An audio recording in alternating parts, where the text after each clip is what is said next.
when we were growing up, you never thought, Theo and Josh would be sitting here filming a video together, but, So I've known you for a really long time, yeah. And I feel like every time I see you, you've grown up a little more, you're a bit more mature, and you also have a bit of wisdom to offer the world, I believe. Theo. So I thought we could answer some people's questions. Yeah, I don't know if you've seen my channel, but I kind of just eat things and stuff. I know, but behind your channel, I feel like you have a lot to offer. I hope that isn't a mean thing to say. Not at all. Advice on surviving school. I don't think you should look at school as a thing about surviving school. School's like one of the coolest times in your life. It's the only time where the things you have to worry about aren't that scary at the end of the day. You have to worry about doing your homework, you have to worry, I guess, about social things from a social aspect. School is hard. It was maybe easy for you, but it wasn't easy for everyone else. You really fitted in, you had an older brother. Yeah. Okay, at school, I think the thing you've got to do the most is not try to fit in. You've got to be your own person, and people will like you for who you are. So, whatever you like, whatever you enjoy, do that at school and be your own person, as opposed to trying to follow the group, and maybe the group will start to follow you. Oh, that was good, wasn't it? You're going to use that. I'm not even going to add anything, I'm just going to use that, and we're going to cut to the next one. How can I stay strong while I am miles away from my family and my brother? Please, I need advice. This is something I can actually relate to, because the first time I ever came to England, I was here playing cricket in a place called Stoke-on-Trent. And it's a bit of a small town. Yeah, it's very, very different to where I came from Knysna in South Africa, which was a really beautiful place. So... Are you saying it wasn't beautiful? What, Stoke? Yeah. It was. Okay. I mean, just slightly colder, a little more miserable. When I first landed, I was on the phone to my parents straight away, sort of really upset and homesick. I wanted to come home. Luckily for me, I had Casper in London and he really helped me. The thing that makes you homesick is you think shit, I've got 6 months of this, or I've got a year of this. I agree with Josh. I don't think you need to keep looking at it as a massive long time and thinking ahead. Just stay and live in the moment. And then I recently watched this movie called Brooklyn. It deals with homesickness and leaving somewhere to try and find a new beginning, and how it really is difficult. And she explained it like it's a curable disease. Yeah. You know what I mean? It's something that you go through, you feel really awful, but then you feel better eventually. It just happens with time. It makes me sad thinking, I remember, it's the worst feeling. One day at a time is the best advice I can give you. Oh, I like this one. How to get a nice boyfriend like Andrew. Well... Or you can date Josh for one. He's available and he's really sweet. And really good looking. But how I met Andrew was by putting myself out there. I went on a blind date, so... Did you? I didn't know that. Yeah, I didn't even know how you guys met. I know. We would never have met in normal circumstances. We lived in completely different areas of Cape Town. We were in different friendships. I can imagine Andrew was even nervous on the blind date. I can imagine. He was so nervous that he did that every 30 seconds. Excuse me. But then he came into his own, and we never looked back. Sometimes you gotta go out there and search, you know what I mean, and put yourself out there. Do crazy things. I'm still searching. Don't. Tinder. Yeah. You on Tinder? No.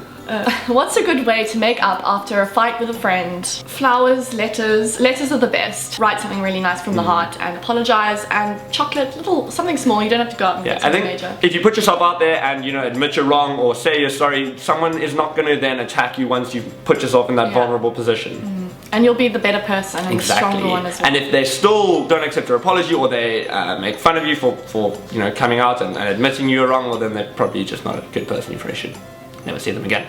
Kill them! No, don't do that, but just sort of be wary. What is your best memory that you have with each other? With my best memory, I think, you know what it is actually? Had a braai at your house. For some reason there's a photo, and I think the reason I remember it really well is I had a big sore on my mouth or something. I'd been hit by a cricket ball. You know when you have a night with friends and it's just really fun and it was really nice nights. My memories of you are just walking down the corridor at Oak Hill, much smaller, with your tennis racket in your backpack. Mom, do you agree?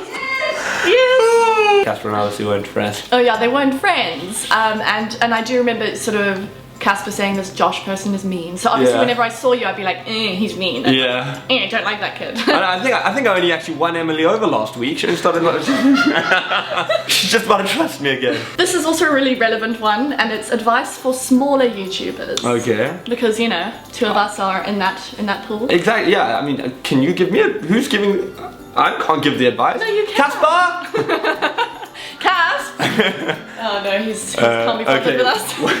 The trick is not to compare yourself to bigger YouTubers, because then you're going to devalue your own YouTube channel. If you just saw your channel alone without anything around it, and it's quite a cool, exciting organism. Yeah, no, it is. It's amazing. Don't do it for the views and the followers and the lifestyle and things like that. Josh, make relevant content regularly, like every week, because that really helps with the algorithm. Yes. And to put passion into it, and if you don't enjoy it, then you know there's no point in doing it. So make sure you enjoy it. So you can take this one. How do you befriend your enemy? How do you befriend your enemy? Well, I think if you can find some common ground between you two, something you have in common. I think how Casper and I first started actually talking to each other and becoming friends was we were on the same hockey team. If you're nice to someone, you put yourself out there, they're not going to be mean to you. It's amazing. You have all this wisdom. Like, I feel like you should be the advice YouTuber. No. I feel quite sort of moved by this because I never really expected it. I thought we were going to sit here and I was going to have to be like, come on, Josh. I'm going to make fart jokes. Yeah. I've still got a few of those if you want. So anyway, high fives on that. I'm very impressed. And thanks. Yeah, just a bit emotional. Advice on being less awkward around people. I always sort of feel like awkward people are usually the ones who are actually telling the truth. So people who are really good at being normal and straight, sort of holding things back, because the awkward people are like, oh, well, this is awkward, isn't it? You know? And I think it's almost like a comic relief. So see yourself as that person in the room who is actually making everyone feel a little more calm. See it as a positive thing and embrace your awkwardness. I'm the most awkward person in the world, and somehow I've managed to have an okay life. So, all right. Anyway, I think we're done here. We've had a really good time. That was really fun. So thanks so much for watching, and I will be seeing you soon. Just want you to say goodbye, lovelies, just to end it off. Do you have to? Yes. Go on. Bye, lovelies. Bye. Bye. Are you saying that you might want to marry me?